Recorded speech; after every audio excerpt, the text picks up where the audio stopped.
Hello வணக்கம் students. Welcome to easy accounts. Okay, இப்போ நம்ம குட்வில், அதாவது பார்ட்னர்ஷிப் சாப்டரில் குட்வில் வேல்யூவேஷனில் எக்ஸசைஸ் 10 பார்க்கலாம். அதாவது capitalisation of super profit method goodwill. சரி, கேபிட்டலைசிங்னா என்ன அர்த்தம் அப்படின்னா, இப்போ சூப்பர் ப்ராஃபிட் ஒன்று வருது இல்லை? ஓகே, அந்த சூப்பர் ப்ராஃபிட்டு ஃபார் எக்ஸாம்பிள்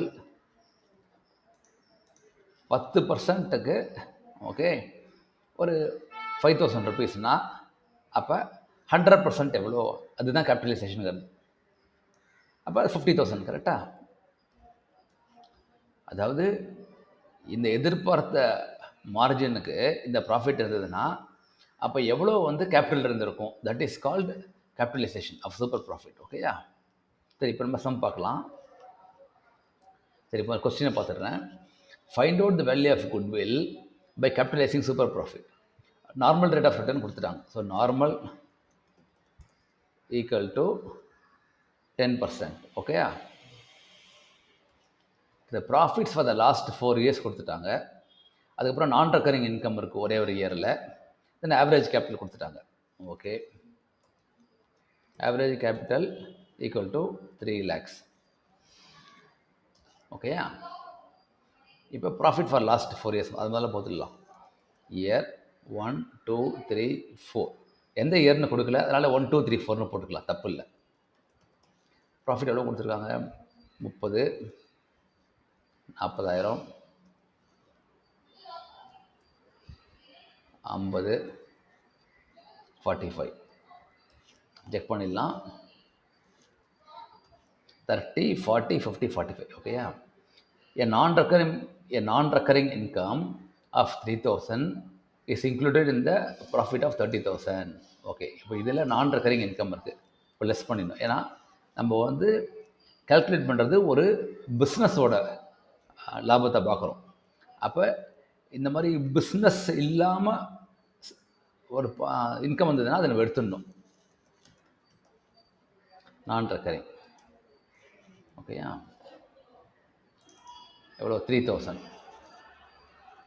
அப்போ அட்ஜஸ்டட் ப்ராஃபிட் போடுங்க. ஓகேயா? ஃபஸ்ட்டு ரோ இயர் போட்டுவோங்க. செகண்ட் ரோ கொஸ்டினில் என்ன கொடுத்துருக்கோ ப்ராஃபிட் அதை எழுதிடுங்க. தேர்டு என்ன அட்ஜஸ்ட்மெண்ட் உண்டோ அது ப்ளஸ்ஸாகவும் இருக்கலாம் மைனஸாகவும் இருக்கலாம். இப்போ மைனஸ்னால இதை மைனஸ் பண்ணிடணும். ஓகேயா? மிச்சத்துக்குலாம் எதுவும் அட்ஜஸ்ட்மெண்ட் கிடையாது. Okay, so total profits equal to இந்த 4 நம்பரையும் ஆட் பண்ணிக்கோங்க. ஓகேயா? ஸோ 1,62,000 வருது. அப்போ ஆவரேஜ் ப்ராஃபிட் ஈக்குவல் டு எவ்வளோ? இந்த ப்ராஃபிட் டிவைடட் பை 4. கரெக்டாக ஏன்னா 4 இயர்ஸ் இருக்குது. ஓகே, இப்போ average profit is 40,500. So what is a normal profit? Profit equal to 3 lakhs into 10%. அதாவது இந்த பிஸ்னஸ்க்கு இந்த முதலீடு போட்டால் சாதாரணமாக 10% வரும் நார்மலாக. ஓகேயா? ஆனால் இவங்க பண்ணியிருக்கிற ப்ராஃபிட் 40,500. அப்போ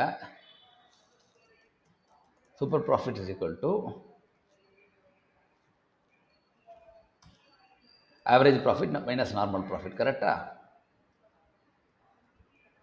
correct. Super profit is equal to average minus normal profit.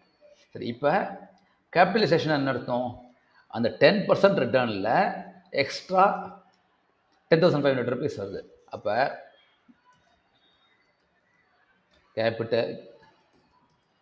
Capitalisation rate equal to 10%. Okay, அப்போ குட்வில் ஈக்குவல் டு இந்த 10,500 ஓகே இன்ட்டு 100 போட்டுருவோங்க, டிவைட் பை 10. சப்போஸ் 5% இருந்தால் 100/5, 8% 100/8. அதாவது இந்த 10% ரிட்டர்னுக்கு 10,500 எக்ஸ்ட்ரா வந்ததுன்னா அப்போ ஃபுல் எவ்வளோ வரும் பார்த்தோன்னா 1,05,000. ஸோ இந்த 1,05,000 குட்வில் இங்கே ஆன்சரில் கரெக்டாக டேலி ஆகுது. இங்கே டேலி ஆனால் நான் க்ரீனில் மார்க் பண்ணிடுறேன். அதே மாதிரி சூப்பர் ப்ராஃபிட் 10,500. ஓகே, அடுத்தது ஆவரேஜ் ப்ராஃபிட் 40,500. ஓகேயா? ஆனால் எக்ஸாம்பிள் ஆன்சர் இருக்காது. நம்ம கவனமாக போடணும், கேர்ஃபுல்லாக போடணும். ஓகேயா?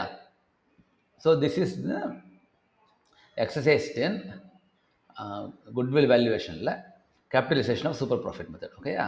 தேங்க்யூ.